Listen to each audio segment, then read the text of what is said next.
नमस्कार। दोबारा से एक और वीडियो मैं आपके समक्ष लेके आया हूँ। ये आर्टिकल है what happens to Indian firms on US black list. मतलब यूएस ने कुछ फर्म्स को ब्लैक लिस्ट कर दिया और उसके संदर्भ में इस आर्टिकल में काफ़ी कुछ जानकारियाँ दी गई हैं। तो जब वो जानकारियाँ दे रहे थे तो उसमें कुछ एक फैक्ट्स, कुछ एक चीज़ें, कुछ एक हिस्टोरिकल चीज़ें भी उसमें इन्होंने मेंशन की है। तो पहले हम उन चीज़ों को जानेंगे जिससे कि हमें ये आर्टिकल पढ़ने में हमें समझ में आ जाएगा। अभी आर्टिकल्स में काफ़ी गहरी तौर पे चीज़ें बताई होती हैं, मगर जब हम नॉर्मल एक अखबार पढ़ते हैं सरसरी तौर पे तो हमें समझ में नहीं आता है। आप पढ़ तो लेते हो बट आपको आप रजिस्टर नहीं कर पाते उसमें वो बताया क्या है। उसमें टाइम लगता है, वर्ड्स के मीनिंग्स पता होना, उस जो ऑर्गेनाइजेशन का नाम दिया है वो क्या करती है वो पता होना ज़रूरी है, हर एक चीज़ की डिटेल में जाना ज़रूरी है। तो ये मैं आपके लिए कर रहा हूँ। मुझे तो अच्छा लगता है ये जानकारी हासिल करना और ये मैं आपके समक्ष भी आपके साथ भी शेयर कर रहा हूँ। अगर आपको अच्छा लगता है चीज़ों को जानना, पढ़ना, समझना तो इस वीडियो को आप देख सकते हैं और अपने तरीके के आपके जैसे लोगों के साथ शेयर कर सकते हैं। ये जो कुछ कॉम्पिटिटिव एग्जाम्स की तैयारी कर रहे हैं जैसे कि यूपीएससी, उनके लिए खासकर बहुत ही एक अच्छा वीडियो है और बहुत ही ज़्यादा कुछ चीज़ें इसमें उनको समझ में आएंगी। तो इसको आप वीडियो को एंड तक देखिएगा और इसमें काफ़ी कुछ सीखने को मिलेगा। तो इसका आर्टिकल की हेडिंग है what happens to Indian firms on US blacklist. ये आर्टिकल था, इसमें कुछ एक चीज़ें जो हैं इसमें मैं अभी आपको बताऊंगा क्या क्या है। ये western arrangement, Australia group, missile technology control regime, ये सब चीज़ हम पढ़ेंगे। ठीक है, जो सबसे पहले शुरू करते हैं काटसा के साथ। काटसा क्या है? Countering America's adversary through sanctions act. Countering America's adversaries through sanction act एक सिग्निफिकेंट यूएस लॉ था, एक कानून था जो कि यूनाइटेड स्टेट ने पास किया था 2017 में। इसका जो मुख्य एम था वो था काउंटर करना उन गतिविधियों को जो कि ये गिनी चुनी जो 3 कंट्री है ना, ये यूएस को थोड़ा सा परेशान करती हैं। कौन कौन सी हैं? Russia, Iran, North Korea. Russia, Iran, North Korea. तो ये जो 3 कंट्रीज़ हैं इनकी कुछ एक एक्टिविटीज़ हैं, उनको काउंटर करना, उसके लिए ये एक कानून पास किया था। उसका मैंडेट क्या था? इट मैंडेट्स, मैंडेट्स का मतलब वो ये आपको बताती है या आपको कहती है कि आपको ये कार्रवाई करनी है। ठीक है, कानून के तहत आपको बताया जा रहा है कि आपको ये कार्रवाई करनी है। ठीक है, it mandates strict sanctions on any nation और एंटिटी, कोई नेशन या कोई एंटिटी, एंटिटी मतलब कोई ऑर्गेनाइजेशन हो, कोई बिजनेस हो, that engages in substantial transaction. Substantial transaction मतलब जो बहुत ही ज़्यादा एक महत्वपूर्ण ट्रांजेक्शंस, ठीक है, मतलब जिसमें काफ़ी कुछ नुकसान होने की संभावना है। ठीक है, इस तरीके का ट्रांजेक्शन विद दीज कंट्रीज। कौन कौन सी? Russia, Iran, North Korea. Specially in sectors such as, अब इन्होंने सेक्टर्स भी उसमें स्पेसिफाई किए हैं। इन तीनों कंट्रीज के साथ आपने पहली बात तो कोई सब्सटेंशियल ट्रांजैक्शन नहीं करना है, और स्पेशली खास तौर पे उन सेक्टर्स में such as defence, energy and finance. Defence, energy and finance. The law was introduced following Russia's interference in the 2016 US elections. Russia का बीच में आपने काफ़ी खबरें सुनी होंगी कि जब ट्रंप सरकार आई थी पहली तो उसने भी काफ़ी खबरें चर्चा में आई थी कि 2016 का जो यूएस इलेक्शन हुआ था उसमें रशिया ने काफ़ी इंटरफेरेंस किया था। तो the law was introduced following Russia's interference in the 2016 US elections. It's annexation of Crimea, उसके बाद इसने क्रीमिया का एनेक्सेशन किया, and on going conflicts in Ukraine. और कुछ एक कॉन्फ्लिक्ट्स यूक्रेन के इनके चलते ही आ रहे हैं। अभी वाला यूक्रेन कॉन्फ्लिक्ट नहीं, पहले ही पास हो चुका था। ठीक है, तो पहले जब जो रशिया ने कार्रवाई करी थी अपनी, जिसमें एनेक्सेशन ऑफ क्रीमिया जो खास तौर पे ये एक मेन मुद्दा है, उस टाइम पे एक हादसा इन्होंने एक्ट एक पास किया था।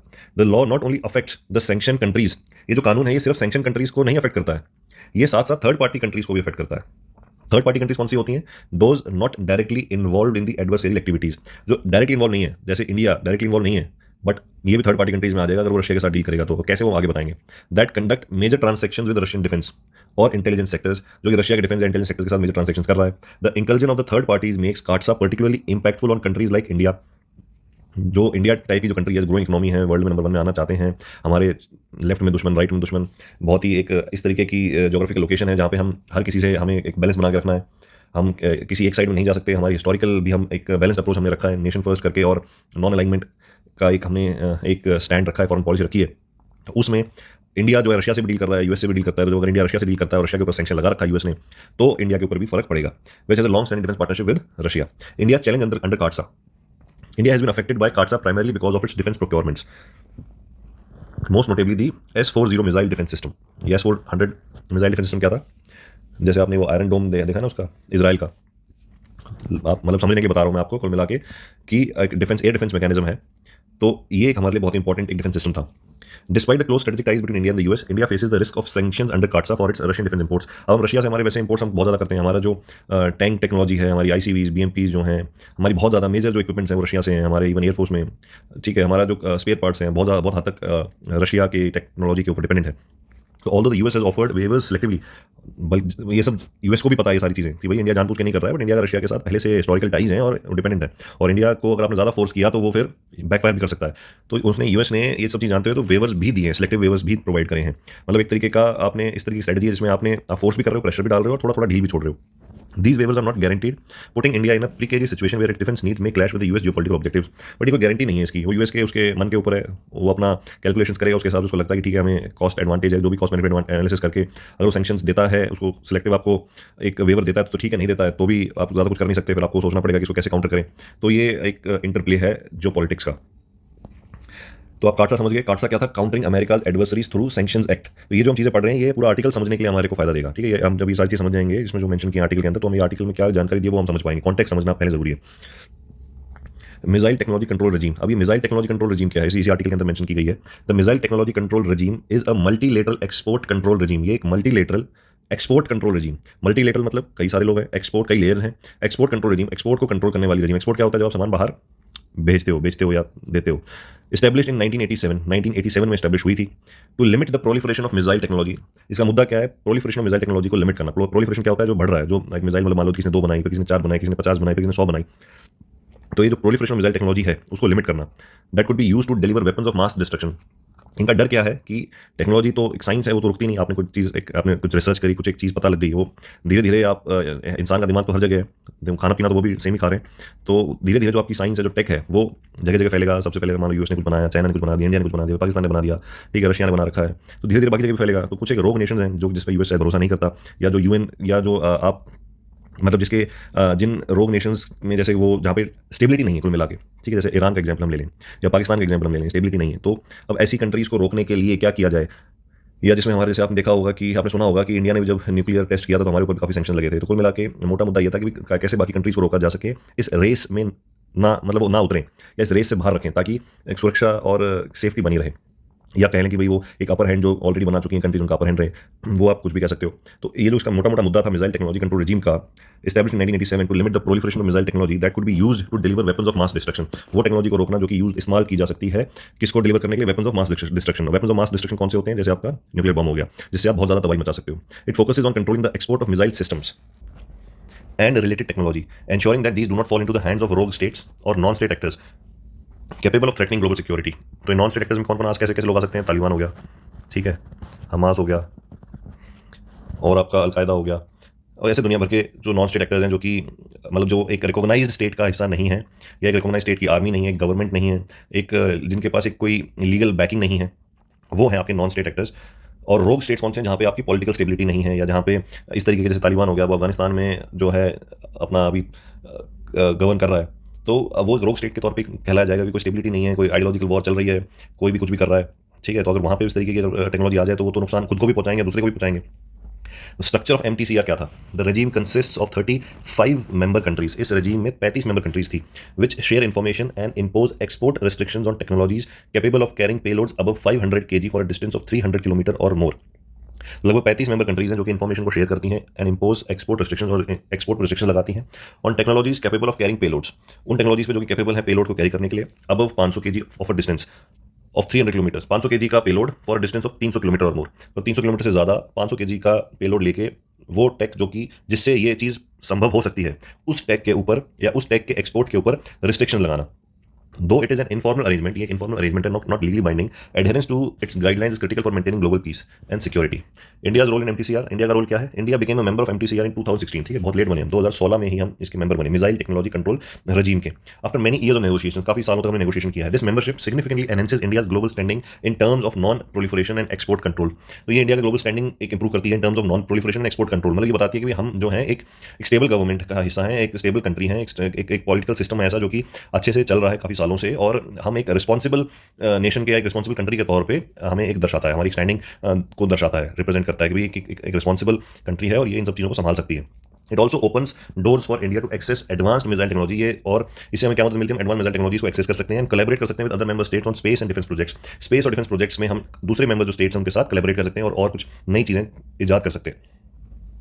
उसके बाद आ जाते हैं Australia group. The Australia group is another export control regime focused on preventing the spread of materials and technology that can be used in the development of chemical and biological weapons. ठीक है, तो इनका मुद्दा क्या है, chemical और biological weapon से बचाना। It was established in response to the use of chemical weapon during the Iran Iraq war in 1980s। 1980 में ईरान इराक वॉर हुआ था, उसमें केमिकल वेपन्स का इस्तेमाल हुआ, उसके बैकड्रॉप पे ऑस्ट्रेलिया ग्रुप का निर्माण हुआ।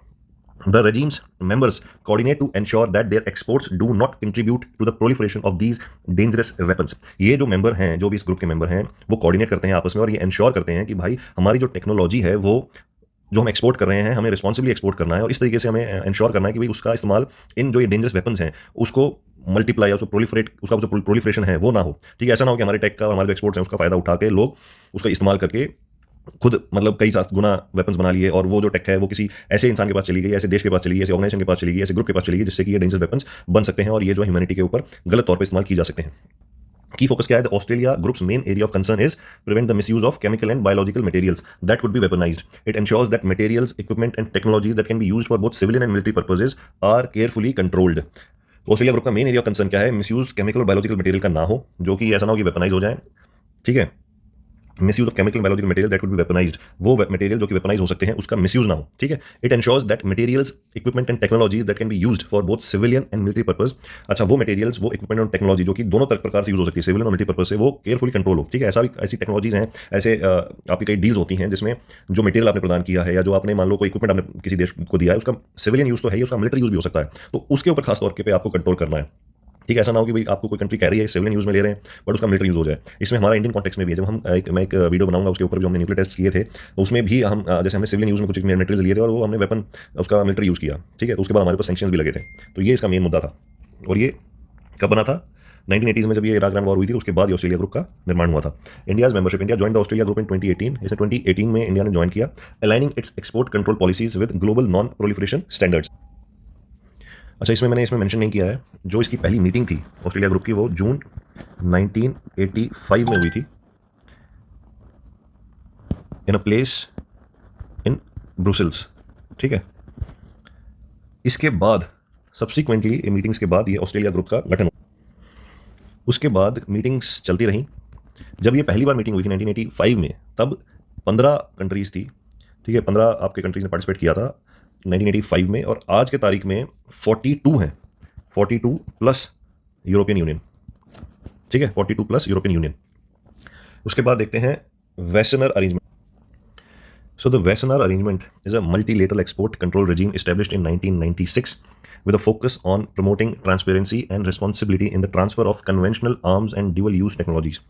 ड्यूअल यूज टेक्नोलॉजीज कौन सी, जो अभी हमने आपको बताया, refers to items that can be used for both civilian and military purposes. वो आइटम जो कि सिविलियन और मिलिट्री पर्पस में यूज किए जा सकते हैं। The arrangement covers a wide range of technology including information technology, aerospace and defense systems। इसके मुख्य ऑब्जेक्टिव क्या थे? The arrangement's primary goal is to prevent the destabilizing accumulation of conventional arms and sensitive technologies in conflict-prone regions or to regimes that could misuse them for aggressive purposes। कुल मिला के वही same वो जो ऐसी regimes हैं या ऐसे जो rogue nations हैं या जो ऐसे rogue organizations हैं वहाँ पे इकट्ठे ना हो जाए इस प्रकार के conventional arms या इस प्रकार की technologies का गलत फायदा उठाया जा सकता है। By encouraging responsible exports, the Wassenaar arrangement helps in maintaining regional and global stability। जो regional और global stability को ये maintain करता है। India's role in Wassenaar. India joined the Wassenaar arrangement in 2017, which was a key step toward its integration into global arms control frameworks। ये एक महत्वपूर्ण step था, एक महत्वपूर्ण कदम था टुवर्ड्स इट्स इंटीग्रेशन। किसका? इंडिया का integration into global arms control framework. जो आपका जो आर्म्स का कंट्रोल करने वाला फ्रेमवर्क है, आर्म का मतलब जो आपके वेपन्स हैं उसको कंट्रोल करने वाला जो फ्रेमवर्क है उसके अंदर इंडिया शामिल हुआ, तो एक महत्वपूर्ण एक कदम था। ये 2017 में हुआ। Gives India access to advance technology. इससे क्या हुआ? इस मेंबरशिप से इंडिया को एक्सेस मिलता है एडवांस टेक्नोलॉजीज का, while also positioning it as a responsible global actor. ठीक है, रिस्पॉन्सिबल ग्लोबल एक्टर का एक पोजीशनिंग मिलती है in managing exports of dual use goods. इससे क्या है, हम जैसे हमारा जो एक्सपोर्ट है उसमें भी हमें मदद मिलता है कि रिस्पॉन्सिबल कंट्री है। अब टेक जो है वो हमें पता मिलती है, उससे हम अपना जो मेक इन इंडिया या हम अपना जो बनाना चाहते हैं, जो कार्रवाई करना चाहते हैं अपने, और उसका यूज़ करके अपना जो इंडस्ट्रीज है उसमें डेवलपमेंट कर सकते हैं, और जो हम अपने एक्सपोर्ट्स हैं वो जो एक रिस्पॉन्सिबल तरीके से कार्रवाई कर सकते हैं। अच्छा, उसके बाद कुछ एक वर्ड इसमें इस्तेमाल किए हैं, वो मैं उसका मीनिंग आपको बताना चाहता हूँ। जैसे इसमें इस्तेमाल किया थर्ड कंट्री सैंक्शंस इवेडर्स। ठीक है, तो अब ये थर्ड कंट्री सैंक्शंस इवेडर्स ये क्या होता है? The third country sanctions evaders refers to entities or individuals from a country that is not directly targeted by sanctions but assists the targeted country in evading the restrictions। ठीक है, third country sanctions evaders वो entities या वो individuals हैं वो उस देश के फ्रॉम अ कंट्री जो कि डायरेक्टली टारगेटेड नहीं है बाय सैंक्शंस, मगर वो असिस्ट कर रही है दी टारगेटेड कंट्री, जो कंट्री जिसको टारगेट किया जा रहा है सैंक्शन से, उसको मदद कर रही है इन इवेडिंग द रिस्ट्रिक्शंस, मतलब जो रिस्ट्रिक्शन उसके ऊपर इंपोज किए गए हैं उससे बचने में मदद कर रही है। For instance, a company in India might be accused of facilitating trade with Russia despite US sanctions. मतलब इंडिया की कोई कंपनी मतलब रशिया को कुछ ऐसी चीज़, ऐसी मटेरियल प्रदान कर रही है जो कि यूएस ने सैंक्शन लगा रखे हैं रशिया के ऊपर, तो उसके ऊपर इल्जाम लग सकता है कि भाई आपको यूएस ने सैंक्शन लगा रखे हैं फिर भी आप रशिया को मदद कर रहे हो, making it a third party enabler. इससे क्या हो जाता है, वो जो एंटिटी या ऑर्गेनाइजेशन क्या हो जाएगी, थर्ड पार्टी इनेबलर हो जाएगी ऑफ सैंक्शन एक्टिविटीज। ठीक है। How this applies to India? In this case US authorities have alleged, US की जो अथॉरिटीज है उन्होंने अलेज किया, उन्होंने मतलब हमारे ऊपर इल्जाम लगाया that Indian companies were involved in supplying dual use technologies to Russia. Indian company जो है वो इन्वॉल्व है, शामिल है सप्लाइंग ड्यूअल यूज टेक्नोलॉजी, मतलब ड्यूअल यूज टेक्नोलॉजी को सप्लाई करने में रशिया को, हेल्पिंग इट बाईपास, जिससे रशिया को मदद मिलती है, वो बाईपास कर पा रहा है जो रिस्ट्रिक्शंस प्लेस किए गए हैं यूएस के द्वारा due to Russia's action in Ukraine, जो रशिया ने यूक्रेन के ऊपर जो अटैक किया था उसके कारण यूएस ने इनके ऊपर रिस्ट्रिक्शंस इंपोज किए थे। These technologies which have both civilian and military applications are tightly regulated under US laws, particularly for export to sanction countries like Russia. उसके बाद आ जाते हैं ड्यूअल यूज टेक्नोलॉजीज, हमने ऑलरेडी पढ़ लिया, रेफर्स टू प्रोडक्ट्स, टेक्नोलॉजीज और materials that have both civil and military applications. For example advance computer chips, जैसे कि एडवांस कंप्यूटर की जो चिप्स हैं यूज्ड इन कंज्यूमर इलेक्ट्रॉनिक्स, जो कि कंज्यूमर इलेक्ट्रॉनिक्स के अंदर इस्तेमाल किए जाते हैं, can also be applied in sophisticated military systems, ये सोफिस्टिकेटेड मिलिट्री सिस्टम्स में भी अप्लाई किए जा सकते हैं, जैसे कि missiles, drones. Because these technologies can be used for either peaceful और harmful purposes, they are subject to strict export control. क्योंकि ये पीसफुल और हार्मफुल पर्पज में इस्तेमाल किए जा सकते हैं इस प्रकार के जो चीजें जैसे कंप्यूटर चिप्स, तो इनके ऊपर जो है स्ट्रिक्ट एक्सपोर्ट कंट्रोल लगाया जाता है। Significance in the article, the US is particularly concerned about the sale of dual use technologies to countries like Russia because they could bolster its military capabilities in conflict zones such as Ukraine. Indian companies involved in supplying such technology to Russia are being accused of enabling Russia's military efforts, thus violating US sanctions. तो US का मोटा मोटा मुद्दा क्या है कि ऐसी कोई चीज मत दो जो उसका वॉर वेजिंग कैपेसिटी है, कैपेबिलिटी है रशिया की, उसको खत्म करना चाहती हो। कैसे खत्म होगी? पैसा ना हो रशिया के पास, और कैसे खत्म होगी? उसके जो इक्विपमेंट चाहिए लड़ने के लिए वो उसके पास ना हो। बट अगर आप मटेरियल्स को ऑलरेडी दे दोगे, मतलब यूएस ने सैंक्शन लगा दिया और घूम फिर के लेफ्ट राइट दाएं बाएं अगर उसके बाद आ जाएगा तो वॉर कंटिन्यू रहेगी। तो ये यूएस का एक मोटा मुद्दा है। उसके बाद क्या, comprehensive explanation of the article. अब हम इसको कॉम्प्रिहेंसिवली एक्सप्लेनेशन करते हैं इस आर्टिकल का। इसमें क्या बताया गया है? The article details the recent sanctions imposed by the US government on 19 Indian entities. US ने 19 Indian entities के ऊपर sanctions लगा दिए for allegedly violating US export laws and sanctions against Russia. These Indian companies are accused of providing dual use technology. Dual use technology provide करने के लिए उसके ऊपर accusation है. Item that can have both civil and military uses, हमने पढ़ लिया, to Russia, which is currently facing stringent international sanctions due to its involvement in the war in Ukraine. ठीक है? US sanctions and their background. The US treasury department, जो US का treasury department है, उसने invoke किया एक executive order जो था अप्रैल 2021 का, signed by president Joe Biden, to sanction entities that are believe to be helping Russia, जो कि रशिया की मदद कर रही हैं, to evade trade restrictions. This executive order is part of a broader strategy aimed at curbing Russia's aggressive foreign policies, especially its military action in Ukraine and other parts of eastern Europe. In October 2023, 2023 October में, मतलब अभी, the US took decisive action against 19 Indian companies, 19 companies Indian companies के खिलाफ action लिया, placing them on a black list. अब black list करने से क्या होगा? These companies are now prohibited from conducting any business with US firms, their assets in the US are frozen and key individuals linked to these companies face travel bans.